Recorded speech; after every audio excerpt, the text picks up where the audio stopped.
So I got a question the other day. It was in the comment section. It was, what do you do if you're not getting a lot of playing time? And that's definitely a hard thing to go through, especially when you feel like you deserve it. But number one is don't throw a pity party for yourself.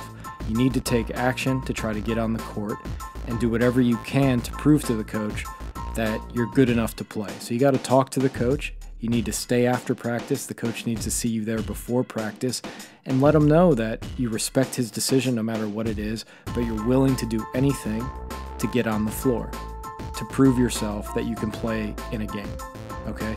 So that's number one. Don't feel pity for yourself. Don't complain about the coach. That's not the way to get ahead. Don't say the coach likes me, maybe the coach's son's on the team.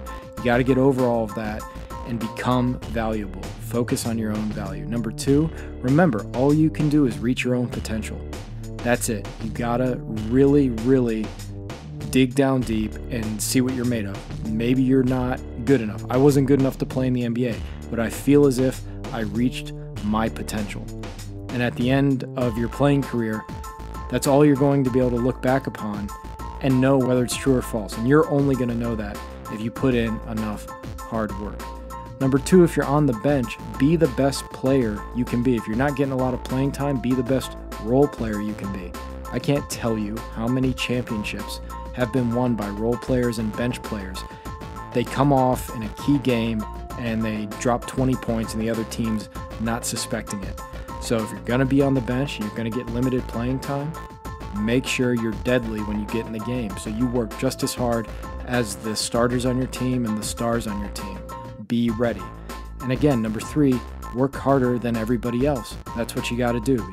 Not just as hard, work harder than the starters. That'll catch the coach's eye. And if it doesn't, one of the coaches you'll have, it will catch their eye. Just be patient and stay with it. Also, you want to help the star players and the starters on your team. When I was in high school, there was this guy named Brandon who guarded me so intensely every practice. We were good friends, but in practice, it was like he hated me, and it helped me so much. He would foul me during practice, nothing dirty, but he'd get me ready for the games. Be that guy in practice. Every team needs somebody who knows their role and goes out there and executes it. It's a way to be noble, it's a way to be dignified, to give your all, even though you're not in the position you want to be in. It says something about you if you can go out there every day, day in and day out, and play with passion and play with integrity, which means playing at your highest level. So it also means watching your body language, watching your facial expressions, watching your thoughts, coming into practice with a positive, optimistic attitude. Don't come in mopey. Coaches notice that. A lot of time when you're not getting playing time, check your body language. Is there fire in your eyes? Are you talking on defense? Are you animated? Get engaged. Get engaged. Whether you're getting playing time or not, be the most engaged guy in practice. And that means also knowing all the plays, offense, defense, the out of bounds plays, how to break the press, how you guys are going to press. Make sure you know everything as well as the coach. That will help you get in the game. Know everything the coach knows and be willing to help your teammates. Know every position, know what everybody's supposed to do. Also, while you're on the sidelines, study the game. So when you get in the game, you'll be better prepared. You'll see it like a coach. A lot of NFL quarterbacks stood on the sidelines for a while, and eventually they get into a starting position.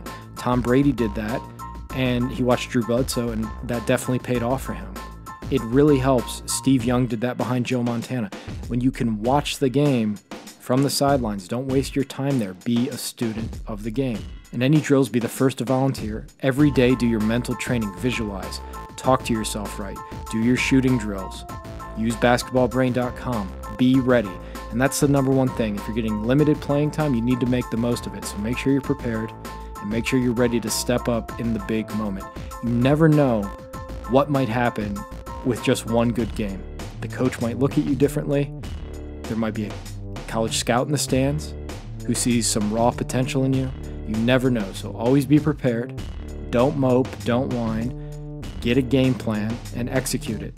And whatever you learn while you're a bench player or a role player, the way you carry yourself, how hard you work when things aren't going well, it's going to translate into success later in life.